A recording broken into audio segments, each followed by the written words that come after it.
Nzambe babi ke bino basala na Nzambe bozala rapona ko sangisa mais le tozo mona prophète de la nation Denis Lesi oya Côte d'Ivoire même na maramba ba musicien ba komi ko benga e pasteur Warriors akomi ko kumisa Fally Ipupa akomi ko loba zo créer ba division entre Fally na ba frère ba musicien na ebiyete que prophète de Dieu oki ko loba nini na makambo toza ko mona. Okay. Il un homme de Dieu, il faut divorcer nous. On est 7 hommes. Il y a un monde où on va payer des conditions. On a balité, à faire construire temple.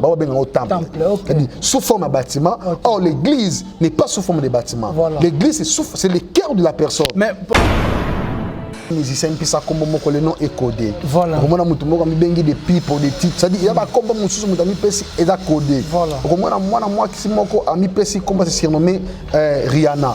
Peut-être l'esprit à moi si on a par rapport à domaine au Rihanna ça la ka Rihanna na zabongo agumbe melaka ba fomé. Escriva de ne pas se marier. Ozomona siko ba condition ba sala nzambe belé bazolinga ko bala te pourquoi parce que bazana phénomène on ba pesa ba monde ténèbres mingi bazo utiliser bana basi baza vierge. Comme mon musicien a un tatouage moko na main droite na ye mais ba dessiner sirène mona mwasi. Abomba on a ba étoile. Voilà. Étoile on est là étoile mo ils ont 5 têtes, ils ont 6 têtes. Ozomona ils ont 2 étoiles renversées. Étoile à 190 degrés ils ont renversé ils ont la et yeboye ou ça s'est renversé. Voilà. Et ça pyramide. Aux monde. Or, biloko wana baza déjà un système systématique ba salango pour ba comprendre te ba bomba on a kati ba tatouage. On remarquer siko na scène ngo Jean Zolo baboy. Abi le verset 17. Et que personne ne fit acheter ni vendre sans avoir la marque, le nom de la bête ou le nombre de son nom. C'est ici la sagesse que celui qui a de l'intelligence calcule. So on dit même interprétation va parler à langue au bazo tiana katia banzembo. Vous allez comprendre que la chanson qui est inspirée n'a pas besoin d'avoir le parler en langue dans la chanson. Or c'est son makambo au bango va composer ce qu'on appelle des grossolali et ça ba langage codé annoncé et parler aux démons. Vous au monde. Tant que vous azo déchiffrer et parler à langue. Et comme il code. Le même signe au tout le monde a 400 musiciens profanes, le même signe tout le monde a 400 musiciens chrétiens. Or, bazoko tabango sur ba loge moko. Mon atier, botalelanga, Congo température, ya maman Rosette la fleur, nadambu. Congo température, et na mo pepa sika, ya tobina e Congo température, et na mo pepa sika, ya tobina e Congo température. Voilà, merci beaucoup. Vous suivez partout dans le monde entier votre chaîne que vous aimez beaucoup. Congo Température TV, Otolobaka Vitesse, Wapi, Nanenga Mukete. Merci beaucoup.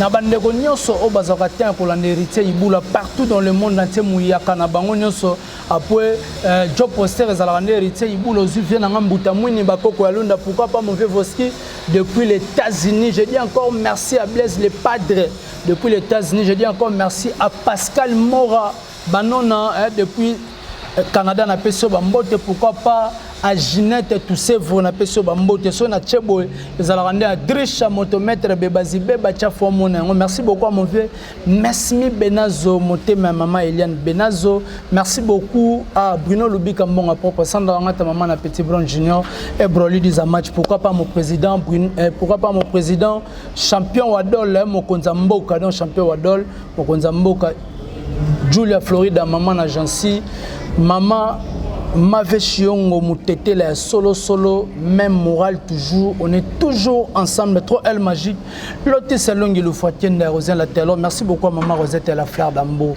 Aujourd'hui moi héritier Iboula par rapport ya bandeko na bapel na bino nenge to sola kina prophète Efata donc to zongelier lisusu pour na deuxième épisode il y a émission na biso il y a Batu oba sepele na sujet to solo ti pona dessin animé nenge bana baza initié neni to solo la ti na ba grossesse no de ba grossesse oyo et ce qui moi ça bali ba grossesse e bimara pamba ba conséquences et aujourd'hui on va ajouter encore ba signe o elakisaka puis na ba kombo auto ba sirno ba kombo ba pesa biso ozo kombo moko boya noko ozo kombo moko ya papa kulutu ozo kombo moko ya tata mwasi ozo kombo moko ya cousin moko songolo pakala ozo kombo moko ya voisine na bino to ya voisin to ya vie moko azala na balare belo pesa kombo ya mwana ba conséquence wana yango lelo nga héritier ibula to kimaki mbango pona ko yambela bino prophète fata to ko betane masolo ma 4 minutes na bandeko nyonso bazo sepela na nzela ya bonzambe en tout cas eloko malamu ba soutenaka yango ba message na bino ba soutien na bino ekosala bien mingi directement musée soza d'accord nanga ofongola biso na pesa mbala moko invité nanga mokula lelo. Bonjour prophète. Bonjour papa héritier. Bonne santé. Oui, par la grâce de Dieu on est là, Zamba Sobat est là. OK. N'a pas volé également dans des conditions partout dans les 4 coins du monde. Peut-être dans le premier épisode de la Bisso, on a appelé ça comme message. Et toujours démarrer toujours dans le message en gros, toujours dans le prière. Et dans des conditions on a eu quand même vraiment de réactions comme pas possible. Et je bénis Dieu pourquoi parce que lorsque Dieu lance un message, il faut qu'il y ait un peuple par lequel le peuple va bénéficier d'un message pour orienter. Parce qu'un peuple sans le Saint-Esprit, c'est un peuple koufa. C'est-à-dire ceux qui mingi bazo s'égarer les bandes nzambe pourquoi parce que baza na molimo nzambe te la pese également mbote na ndeko nanga musée derrière la caméra nzambe apambolaye des bons garçons. Moi je l'appelle le métier noir ici kavandi nzambalo la apambolaye pour la nuit corps de Christ Mobimba. Je bénis également tous nos chers internautes au Bazo Landabiso. Pourquoi? Parce que comme Dieu nous avait donné ces messages-là vis-à-vis Abana, je pense qu'une émission passée, il y a une intervention, il y a témoigner, il y a parents, côté, landi biso na kati programme prière et tous invités également bandeko Bazo Landabiso na moment oyo. Je suis votre simple humble serviteur, le prophète Fata, que Dieu a mandaté. Il a mis sa parole en moi pour nous annoncer nos makambo où il a mis le coup là-bas signe pébilembo surtout bah combo monsieur Sobana bah mi pesa comme on a un musicien pesa combo moko le nom est codé comme on a mutu moko mi bengi des pipes des titres c'est à dire il y a bah combo monsieur mutu mi pesa et da codé comme on a moi qui moko a mi pesa comment c'est surnommé Rihanna peut-être l'esprit à moi si on a par rapport à domaine où Rihanna ça la Rihanna ne azabongo agumbe melaka bafomé, c'est-à-dire démon oyo baza représenté par la tête de chèvre au batia raboye. C'est-à-dire au monde on a quatre représentation moko ba temple na bango, au monde ba représenter un cercle, ba tête ya chèvre na kati, cela veut dire quoi? Ce qui a tie boye, ingelo bani agumba melaka nyamawana. Et ce qui a tie yo boye, cela veut dire azo initié yo ogumba melaye pour ya transmettre ngo amema bisika mettre na bango azali. Au komona me bande ko mususu me bana mike, ba mi pesa ba kombo ba kiriku. Mona mi benga miraculous, mona mi pesa kombo ça dit même la kati ya famille. Or, ce qui otangi Genèse Ezobetali solo chapitre 37 38 comme ça le verset 28 au moment la Bible Zolo Nzambe azo changé Jacob Kombo azo bengaï Israël pour nanine parce que le nom également est attaché avec la promesse le nom est attaché avec l'objectif de la destinée et le Saint-Esprit par rapport à Kombo ya Motu a qualifié pe destin ya Motu et tant ozo mona moi si na Kombo ya Jaibé c'est-à-dire ami benga Kombo moko boye ingola sa souffrance. Or ceux qui otali na katia Bible okomona celui qu'on appelait Naomi azo bobenga nga Mara cela veut dire maya bololo et cela bande comme musu ya basi ba mi pesa ba kombo ye pona douleur comme kombo na. Or on ne peut jamais se donner un nom de douleur pendant que nous avons un Dieu qui est plus puissant, qui est censé de changer ton nom, qui est censé de transformer ton nom au nom de Jésus Christ de Nazareth. Ndé ozomona lelo toye mais bande comme musu o ba traverser le système ba mari ba femme de nuit. Je pense qu'ils ont audio on a eu ça qui vient déjà pour ne pas citer les noms et bandeko pour nous préserver pe les identité na bango bandeko yo so bazolanda biso balanda biso pena pourquoi parce que c'est un travail que Dieu nous a confié et bah on va discuter ba renouveler balance na bango na Nzambe. Voilà, merci beaucoup ba renouveler balance na bango na Nzambe. Son atali par rapport ya basine o lobi ke basine musu da raconter to mona basine musu bat ba chaba boye nanga utu opesa ba signification mais basine wana to mona ngona ba musicien chrétien to mona ngona ba musicien profane comme dit neto lobaka na habité prophète soko lobandeli Omoni nata oto komi eza moment oyo ya accomplissement ya prophétie à Joël. C'est-à-dire nata o nzamba soki molimo na ye epa ya moto nyonso. C'est lui qui est disposé ya yamba molimo nzambe. De marcher ensemble avec le Saint-Esprit. Vous allez comprendre que molimo nzambe e kambayo. Même le musicien entre guillemets profane ou chrétien, je parle de la musique d'abord en soi. Voilà. En fait, dans la musique, il y a des choses où qui sont parce que la musique en soi, ils ont un son agréable à l'oreille. Ils ont un mélange, il y a un mélancolique, il son moko, puis un mélancolique et ça, il y a un mais maloba, il y a un musicien. Aujourd'hui même, il y a des musiciens qu'on appelle les musiciens chrétiens, entre guillemets. La plupart des musiciens ne sont plus inspirés par le Saint-Esprit. Ah bon? Pourquoi? Parce que même na clip na bango. Je salue l'évangéliste Roger Bakapassa. Tant que l'évangéliste banda ko démontrer bilo mususu, bato bana mo nango ndiri bazo discriminer bato. Or, on parle de la produits qui sont consommés par les consommateurs. Voilà. C'est-à-dire biso ba toujours consommer ba produit yango. Dieu nous a révélé par le Saint-Esprit que na kati ya banzembo ezana ba 666 o ebetami na kati ya banzembo na bango. Vous savez le signe ya des poteaux ko atiaka boy, c'est la corne. O bazo représenter ma seki ya bafomé. Ozomone. Et bande ko mingi même ba gestion na bango. Ce que vous remarquez, il y a même un pasteur à passant quelque part ici à Kinshasa, il y a un clip na yenyoso, il y a un signe au banda kotia. Or, il y a une illustration exemple moko babi. L'habit ne fait pas les moines. Mais on reconnaît un moine par son habillement. Ils ont abattu mususu, ba lati komba yesu na munoko na bango, mais dans leur fond, na kata mitema na bango bana nzambete. Or, so l'andi même interprétation va parler à langue au bazo tia na kata banzembo. Vous allez comprendre que la chanson qui est inspirée n'a pas besoin d'avoir le parler en langue dans la chanson. Or, c'est son makambo au bango va composer ce qu'on appelle des grossolali, ils ont ba langage codé annoncé et parler aux démons. Vous voyez? Tant azo déchiffrer et parler à langue. Et comme il code. Or, pendant que tu es inspiré, en fait, pendant les concerts, parce que tu es le mouvement du Saint-Esprit, aux un mouvement du Saint-Esprit, il peut te ramener à un point où et comme il au sala, mais na kati studio, bandela et logo monte sur 4 5 fois 6 fois. Aux hommes, aux remarqué même le même signe au monde na 4 musiciens profanes, le même signe au monde na 4 musiciens chrétiens. Or, bazokota bango sur na loge moko. Na ta otoza lelo. Apocalypse déjà a signé makambo oyo. Apocalypse chapitre 13, na yitotanga verset moko et permettre biso également tokota vraiment makambo oyo bandeko bazo zela biso bazo na biso penda ba yokambo. Apocalypse chapitre 13. Parce que le diable a eu même force, il a fait descendre moto qui tient le colo, qui tient assez. Et alors ça, la plupart prodige n'a pas miracle. Or, le miracle qui sont provoqués par le diable, ils ne sont pas le miracle qui doivent guérir quelqu'un. Ce sont les miracles qu'ils ont proposés pour fonder, c'est-à-dire par rapport à sentiment na bango, pour séduire le peuple en Zambie. Je bénis Dieu pourquoi? Parce qu'aujourd'hui, le peuple de Dieu va comprendre que va reconnaître la vérité, parce que Batou a besoin de vérité, mais la vérité a été déjà prédisée. La vérité, vous avez déjà annoncé qu'il y a.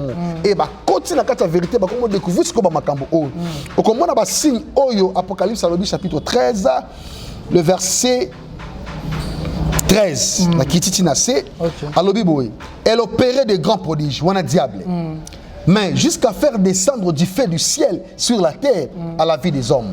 C'est-à-dire, elle séduisait les habitants de la terre. Moussala et diable a séduit. Au cause d'un problème. Mais le colosso y a solution au cause wapi. Tant qu'on y a que Yesu aza koto, koto miracle seulement. On ne fait jamais la publicité pour Jésus. Parce que le nom de Jésus a été déjà fait avant que nous soyons créés. Avant la création, avant la créature, Dieu était là. Il fit déjà. C'est-à-dire, avant que Abraham soit, Dieu il fit. C'est-à-dire, Israël makambu au diable, le collaborateur qu'on vanda, a adoré Nzambe, alingi ba adorer, a créé yemoko ba koliti na ye. Dit aux hommes on a pouvoir on a quitté nango, azana autorité mais azana pouvoir. Parce que l'autorité nous a été donnée par Jésus-Christ. Sur la croix, il a dit dans sa parole, dans Luc chapitre 10, le verset 19, il dit, je vous ai donné le pouvoir de marcher sur les scorpions et de déplacer les montagnes et rien pourra nous nuire. En fait, le monde des ténèbres, il faut qu'on ça bango kaka na kata parole en Zambie. Parce que bazaba to ba yebi parole makas. Bazaba scribe, bazaba scribe, bazaba sadicéa, bazaba docteur de la parole, ba tangi Bible, ba comprendre que mutu azana kata parole. mais ça a la vérité te séduire facilement pour parce que ça na boye bité dès aux hommes bande comme sous peut-être ça pour ma grossesse ala pour ma bana bazobela mais azoye ba souhaiter a comme mayo parce que asa déjà me conduit na bilo musu o ba nocé ba l'accès ba pasteur ba prophète ba apôtre qui ba ça déçu mais n'a encourager ne comme moi c'est mon bali moko ba zolanda biso malgré déception kotika la na c'était Bible les autres dans Josué chapitre 1er verset 5 abini ne tiendra devant toi tant que tu vivras mais fortifie-toi seulement et un bon courage. Elle dit courage peut être une détermination dans la vie à mon Dieu. Mais il y a ce texte oyo abi elle séduisait les habitants de la terre par les prodiges qui lui étaient donnés et d'opérer en présence de la bête, en disant aux habitants de la terre de faire une image à la bête qui avait la blessure, l'épée qui vivait. Il fit donner et d'animer l'image de la bête. C'est-à-dire, nous avons un pasteur Moussoussou, comme vous m'avez bilembo oyo. Oh, pasteur Moussoussou. Je te dis ce qui est vrai. Or, dès bazo kumbela bilembo oyo na ta autre confusion et côté makas c'est ça pour yeba ke oya zana nzambe aller reconnaître la parole de Dieu par son esprit voilà les mutana molimo nzambe on a besoin forcété on a besoin ayebisa yote ke na sala ka miracle non entre guillemets c'est ni un pasteur ni un prophète de basala miracle non le miracle c'est Dieu lui-même qui fait le miracle c'est Dieu lui-même qui est le faiseur de miracle mais comme on a un pasteur un prophète azo bobenga bo sala boy koto ma ezali koto mafuta ezali Dieu n'est pas un Dieu d'un seul système. Voilà. Dieu c'est un Dieu de multiformules et de multisystèmes. Voilà. Les deux aveugles qui sont représentés devant Dieu bika différemment. Pour dire que Nzambe a une multiformule. Il y a il fit donner le verset 15 d'animer l'image de la bête afin que l'image de la bête parla et qu'elle fit que tous ceux qui n'adorent pas l'image de la bête fissent tuer.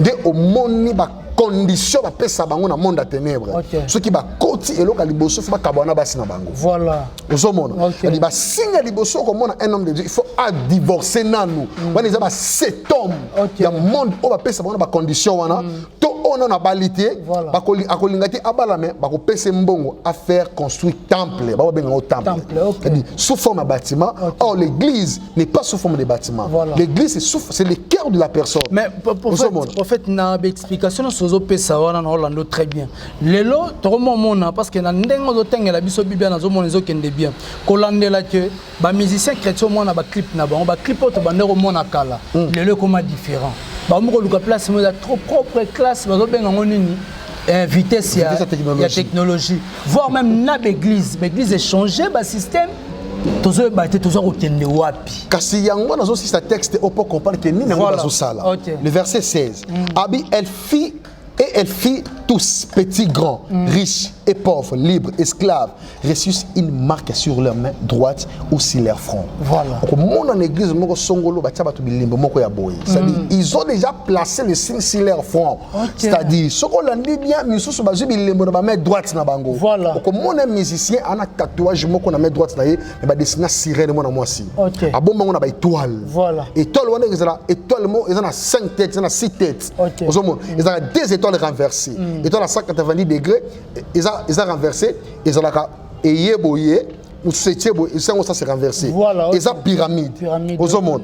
Or, biloko wana baza déjà un système systématique basa lango pour pas comprendre ba bomba ngona kati ba tatouage. On remarquer sikoyo. Na scène ngo Jean Zolo baboy. Abi le verset 17. Et que personne ne fit acheter ni vendre sans avoir la marque, le nom de la bête ou le nombre de son nom. C'est ici la sagesse que celui qui a de l'intelligence calcule le nombre de la bête car c'est un nombre d'hommes et son nombre est 666. Au commun même na babiloko ba ote ke la biso ils ont ba code d'accès. Voilà. Aux hommes. Il y a des chiffres et le mot mukika comme exemple. Moi même ka téléphone to salé là. Ils ont déjà répertorié dans monde à ténèbres. Mais toujours c'est là on est mon côté. Il a expliqué le komoko. Au monde même ka téléphone les aboy. Au monde na tableau numérique. Les ba chiffres les aboy. Au monde est numéré intégral, tangente na contingente. Voilà. C'est-à-dire, ils ont droite. Ils ont fait 666. Or, tous ces genres de chiffres, ils ont calculé. Or, dans la chiffrologie, 0 attend à makate à koyaka. Ce qui aujourd'hui comme exemple, ils ont vertical et horizontal. On comprend que épais ça dit 6, 6, 6, 6. Pourquoi? Parce que ce sont des chiffres qui sont codés. Voilà. Ce qu'aujourd'hui 1 plus D, ça fait combien? 3. Multiplié plus 3, ça fait combien? 6. Et puis 6. Ensuite 4 plus 5. 8. Plus plus 6. Ça fait 14. 15. 15 plus. Aujourd'hui, 1 plus 5, ça fait combien? 6. Et puis, 6. Aujourd'hui, 7 plus 8, ça fait combien? 15. Plus 9. Ça fait 24. 24. Aujourd'hui, 2 plus 4, ça fait combien? 6. Et puis, c'est biso 666. Mais aux hommes, on a bilo mususu, ils ont déjà combattu dans la carte à signe, au batu baza aveuglé, bazo comprendre. Ceux qui ont kangi téléphone yo, au chargé et puis ça biso signe, mon ils a répertorié, ils a pisse au bâti dans le monde à ténèbres, au ils répertoriera déjà batu sans qu'il y ait bâti dans la carte téléphone. Aux hommes on a dit maintenant qu'il y a et so continue dans la pharmacie même dans la boutique, au comment on a emballage union sur la peste, il y a un produit, il y a consommation, toi utilisation quelconque. Au comment on a bête la bino le nombre de codes d'accès et vous avez 13. Pourquoi? Parce que le chiffre 13, c'est un chiffre de franc-maçon. Oh, déjà, tu peux publier et pas Macron. Alors, déjà que la bête est déjà là. Voilà. Aux hommes, on dit, oh, bête est déjà là, Jean, c'est ici la sagesse. C'est lui qui a l'intelligence, fait quoi? Calcul. Voilà. Aux hommes, on a l'église, la construction aux hommes, ils ont placé dans 666. Pourquoi? Parce que, à droite, ma sanguine, à droite, est de droite, on est dans la géométrie descriptive. Ok. Aux hommes, parce que tu es aveuglé. Même dans l'image aux hommes, dans 4 bilamba, on comprend que ça bilemba 666 mais ce qu'on a moli manza mettez moi découvrir un peu c'est-à-dire il faut avoir la connaissance des gens ce qu'on a la connaissance à moli manza ma ko démontrer ba biloko wana yango moni Salomon a une besoin bongoté à ce qui sagesse pour à gérer peuple moko boye voilà aux hommes ce qu'on bana na nzambe tant bazona na makambo oyo bazo remarquer même un pasteur ou un prophète yo obotati bon et cause de la paix un problème. On n'en dit ce qu'on ne veut pas. Voilà. Mais c'est pas un problème. Mais ce qui au tangi 1 Timothée chapitre nango 1 Timothée chapitre nango 1 Timothée chapitre 4 1 Timothée chapitre 4 au moins pourquoi balingo balate alobi boy. Mais l'Esprit dit expressément que dans le dernier temps, quelques-uns abandonneront la foi pour s'attacher à des esprits. Tout ça, on a un seul esprit qui est le Saint-Esprit. Voilà. Mais beaucoup doivent abandonner la foi pour s'attacher dans des esprits. Voilà. Des esprits séducteurs et à des doctrines de démons. La Bible est claire. Voilà. Par l'hypocrisie des faux docteurs portant la marque des flétristes dans leur propre conscience, prescrivant de ne pas se marier. Aux hommes siko ba condition ba sala nzambe belé bazolinga ko balate pourquoi parce que bazana phénomène on ba pesa dans le monde des ténèbres mingi bazo utiliser bana basi baza vierge excusez-moi pour les mots mingi bazo utiliser basi baza vierge pona nini ba makila bana wana zo biniza ba sacrifice voilà ma wana ndeka mwana mwasi oyo asa couper mambali moko ba ayi origine na yete asa couper na ye et les sons qui étaient sortis pour la première fois et ça on benga al parc de l'alliance OK mais aux hommes Abraham tant ozobo tant ça lance dans Nzambe il les jours tout mal après 8 jours il sera circoncis. Oh la circoncision va na mibali et ça à niveau il y a prépice sur makila o etanga wana eza alliance yango omoni mona mbali nyonso na lignée ya Abraham il faut ça nini akatama ngenga et ce qu'on remarqué mingi bandeko na biso ima lignée Ismaël bakatama ngenga te pona nini fongo la biso prophète fongo la biso Nzambe apambola bandeko bazolanda biso merci beaucoup c'est-à-dire dès l'argent on a formé bandeko bazolanda yo mutu na bosa obika on a besoin de pratique quoi qu'il soit toute pratique o ezo pratiquer sur la parole en Nzambe te il faut pas les faire voilà aux hommes pratique nyonso na sacerdoce et un fondement biblique te mutako sala ngwazati mais aux hommes na batu ba yena ba biloko na bango bengi ba fausse doctrine o ba yena na kati église ba blati ba marque ya serpent ba marque ya bête ba yekolo bango na kati église ndozo mona depuis de kakota église délivrance ne sala makate pona ni parce que aux gens déjà couverts sous les mauvais esprits ya pasteur o ya bonga déjà nzela et puis ils ont l'église musupe so bokoti bonne to sala ba prière et autorité bozota moi 40 à 45 minutes à prier dans l'église monsieur Zalawate et comme adoration to prier to tchema bonza to zo dans lobby Actes des apôtres chapitre 2 voilà au moins les prières ils ont garanti voilà mais Bible zolba les prières les prières au pluriel cela veut dire toutes les sortes de prières voilà oh ils ont indiqué inspiré par le Saint-Esprit c'est-à-dire yoka les versets Actes des apôtres chapitre 2 le verset 44 les versets oui les versets 42 ils persévéraient dans l'enseignement des apôtres dans la communion fraternelle. 2, dans la fraction du pain et la conjonction. Et relais déjà. Et dans les prières, bah, le prière au pluriel. Voilà. Pour dire quoi? On ressemble à tongo, on ressemble à midi, on ressemble à pourquoi. Mais on a la forme de prière, on a la présence en Zambie. Voilà. Ils ont la demande de supplication, ils ont la Dieu est juste, ils ont la confession, on va te mettre au salaté, parce qu'ils ont la comme sousou, parce qu'ils ont la sieste, les côtés de comme bala, et lui qui a un problème. Ba bomba ba secret wana. Oui, Bible les a clairs. Dans 1 Jean chapitre 1er, le verset 10, 9 à 10, alors le pardon du péché, mais ce que prophète, et là quand on lobby muto à salinceste par exemple la bomba et ça ndeko moi si ton ndeko mobile mais le bala azana ndako na ye. Est-ce que le muto on a tout le monde mobile tout le monde moi si soka saigné pas nzambe que nzambe alimbisa ye. Eza mabe ou bien faut y avoir pas prophète à témoigner. Mais on a expliqué le comment expérience d'ailleurs c'est un fondement biblique. Mais on a expliqué le comment boy. Pour l'année tozonga kana makula nzambe. C'est-à-dire Bible zolo dans Proverbe chapitre 28 le verset 13. Celui qui cache ses transgressions ne prospère point. Mais celui qui l'avoue, il délaisse, il obtient le miséricorde de Dieu. C'est-à-dire soki mutu ayamboli masumna ye mon frère, la meilleure des choses que Dieu attend dans la vie à battre is alliance.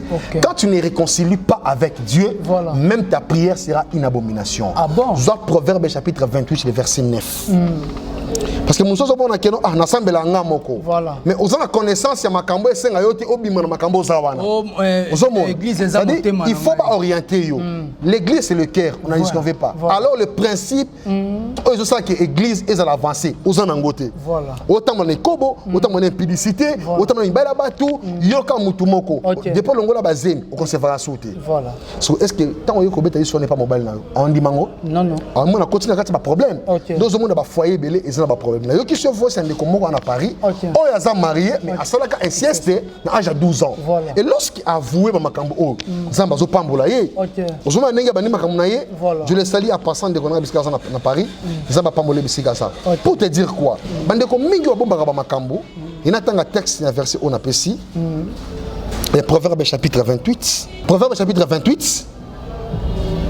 Le verset 9. Yoka. Si quelqu'un détourne l'oreille pour ne pas écouter la loi, sa prière même est une abomination.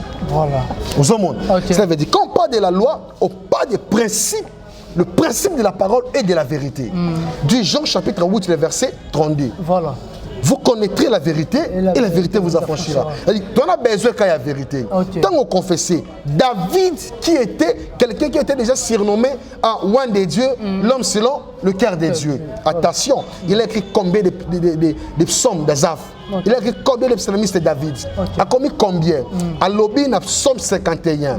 À l'obé, je suis né dans l'iniquité et ma mère m'a conçu dans le péché. Mais tu veux que la vérité soit au fond du cœur. Fais donc pénétrer la sagesse au-delà de moi, annonce-moi l'allégresse et la joie. Les œufs que tu as brisés se réjouiront. Ce que David a dit, c'est Seigneur, tu ne prends pas plaisir aux holocaustes.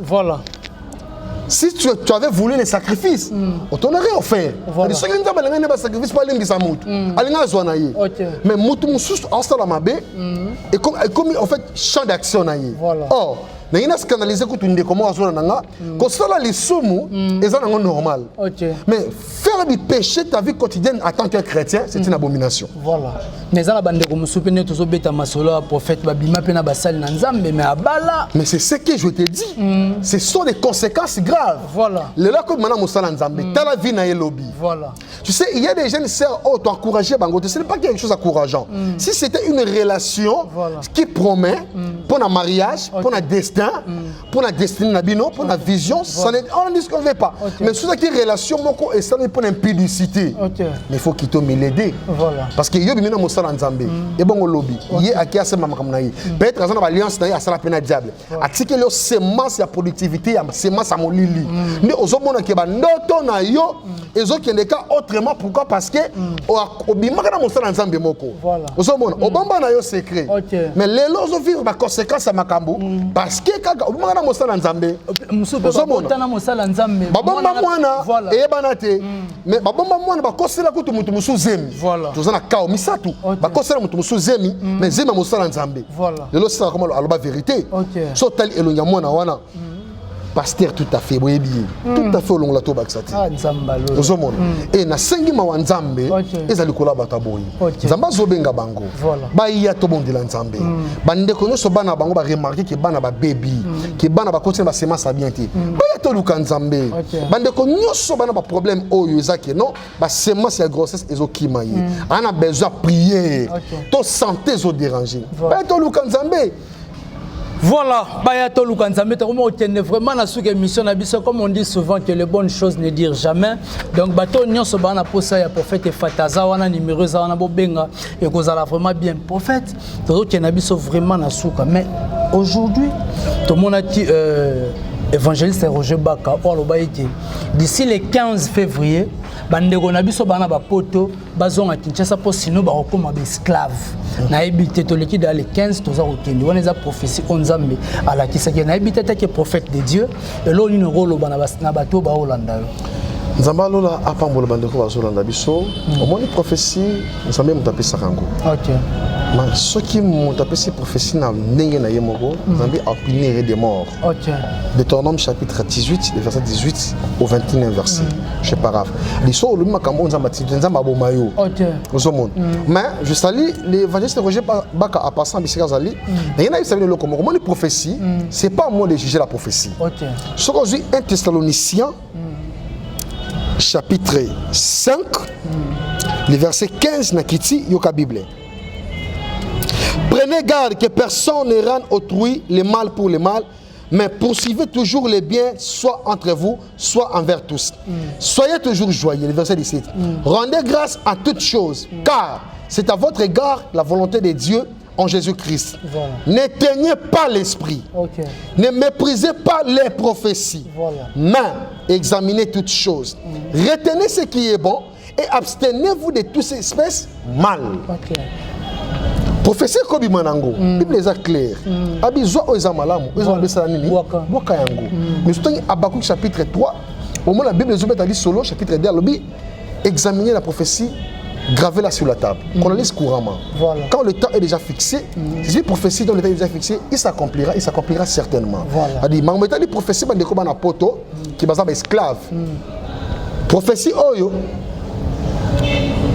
ingelo na bango nini que va changer manière na bango ya osambela va changer manière na bango ya mono na présence en Nzambe ali peut-être misusu bazala ki musika na Nzambe va renouveler l'alliance na bango na Nzambe peut-être makamu mususu bando sala parce que bazala ki musika na Nzambe ali Nzamba pesa bango manière ya kozonga na présence na ye dit Ésaïe chapitre 26 le verset 20 c'est-à-dire azo pesa bango façon bazonga lisu na présence na ye parce que na poto ya ba congolais il y a des Ivoiriens il y a aussi des Antillais. Il y a des Zoulous, il y a des Arabes, les Tunisiens qui sont passés par là, par-ci, partout. Il y a des bazars de Séganyoso. Mais Ngelo Bakani, Moutuna Moutou, a préparé Tangonaye parce que Yesu a Zozonga. Voilà. Yesu a Zozonga. Tokende pe na basali na Nzambe babi ke bino basali na Nzambe bozala rapona ko sanisa mais le tozo mona prophète de la nation de Nilesi oya Côte d'Ivoire même na maramba ba musicien ba komi ko benga e pasteur Warriors akomi ko kumisa Fally Ipupa akomi ko loba zo créer ba division entre Fally na ba frère ba musicien na ebiyeta ke prophète de Dieu oti ko loba nini na makambo toza ko mona en fait Zamba Pambola yo 1 Corinthiens chapitre 5 le verset 9 au 12e verset. Abiboué. Je vous écris dans ma lettre de ne pas avoir de relations avec les impudiques. Non pas d'une manière absolue, mais avec les impudiques de ce monde. Ou avec les kipis et le ravisseur, ou avec les idolâtres. Autrement, il vous faudrait sortir du monde. Maintenant, ce que je vous écris, c'est de ne pas avoir des relations avec quelqu'un qui se nomme frère et impudique, ou cupide, ou idolâtre, ou outragé, ou ivrogne, ou ravisseur, de ne pas même manger avec un tel homme. Verset 12. Que j'en ai fait à juger ceux du dehors, ce n'est pas ce qui du dedans que vous avez à juger. Bah, oh, bazali dedans eza banani. Ce sont ceux-là qui ont prononcé dans leur bouche que Jésus-Christ est Seigneur. C'est ceux qui sont des dehors. Ce sont ceux qui là au bazar non annonçant dans le bango que Jésus-Christ est Seigneur. Voilà.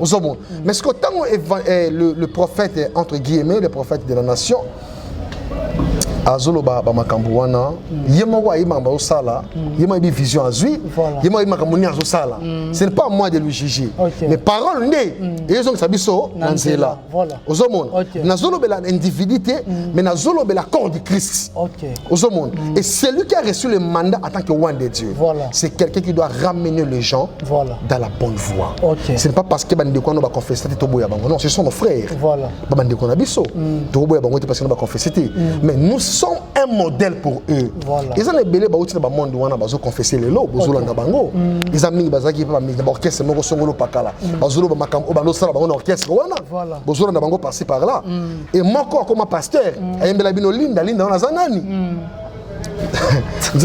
Zambalola linda zanani apambola bino pourquoi parce que makambo comme dia sérieux nazo bisa ndeko wana abongwa mutema ba pasteur nyos o batengami bazonga na présence nzambe ba bongola mutema nzambalola akozanga te ko pambola bango ko azela bango na présence na voilà azela bango na présence na ye batu oyo ba se trouver na problème autour koloba ya inceste bato bana ba premier bela botana pasteur bato ba abimana ndeko na ye ba oju ko sala nini prophète de Dieu o est important ezake ba rejoindre biso dans ba moment prière autozanango c'est-à-dire ezali kamba renouvellement de l'alliance quand on parle de l'alliance ba devons ba comprendre katé voilà ce qui autangi bon le comme la télé c'est l'argent voilà nous avons profité également pour que ça ba ndeko balandera biso ba soutenir biso to pesa ba message oyo ko latina katina biso pour édifier peuple de Dieu la grâce les dons que nous avons reçus c'est pour l'édification de l'église c'est-à-dire ba ndeko bazolanda biso ba soutenir biso même c'est-à-dire tous en ba moderne to les na ba mission et permettre à biso parce que to futaka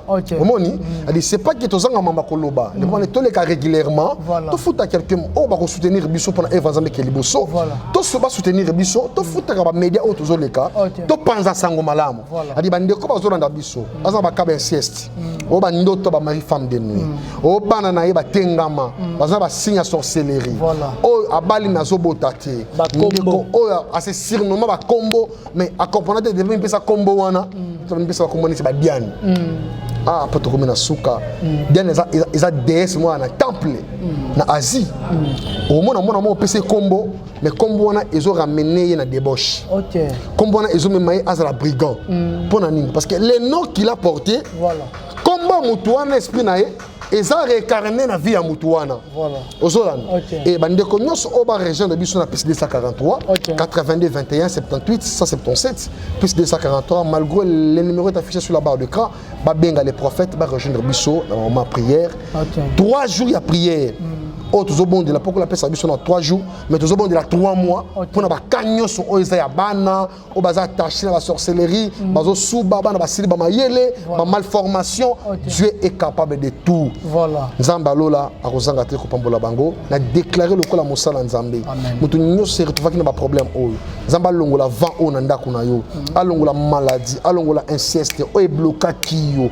Que le Dieu d'Israël, Jésus-Christ de Nazareth, arrêtez yango au nom de Jésus-Christ. Na sakoli paix, na sakoli croissance, na sakoli émergence na vie na yo, na destin na promesse. Yo ozo ka ba prophétie, ba don, ba vision, o ko interpréter. Tika nzambe apeso interprétation ba biloko wana. Na kombo na Yesu Masia, o vivre bikamo na nzambe, totatu la o abonné na nzambe, na kombo na Yesu Masia, et to lobi amen. Amen. Ba remerciement soyi ba o ba soutenir prophète na mon mai na mon ni soyi rosa. Nzamba lola apambola bandeko nyonso bazolanda biso moninga naza ba remerciement za nango problème te mais nous sommes pas là neti ngaboye ko cité ba kombe ba tout peut-être za ba tout bazala ka léser mais na pesi bandeko nyonso mbote o ba soutenir ka biso na Evre Nzambe bisika bazali bible lobi o gauche pesi droite yebate ça dit bisika bazali nzambe abakisela bango ebele pe bakoba lisuku soutenir biso même na kati ba orphelinat ba veuve auto soutenir bango dans espace auto zali to soutenir bato belé to zo encadrer bato en espace oyo mais o est important ezake ba soutenir biso bisika baza ba pasteur nyonso za pambola bango ba tenga maki bazonga na nzela bande ko nyonso bagi na problème ba koya ki ba telema baza ba relever ba na présence nzambe nzamba na pambola. Voilà, merci beaucoup donc Netolobaka, les bonnes choses ne durent jamais. Donc, Mouto, nous sommes pour ça contacter prophète et Fata numéro Zawana. Netolobaka souvent, tout le monde a dit Soki Nzambe Azongi Nanote Play. Mon atier, botalelanga. Congo température, ya maman Rosette la fleur. Nadambu. Congo température, et yena mo pepe asika. Ya tobina Congo température. Et yena mo pepe asika. Ya tobina Congo température.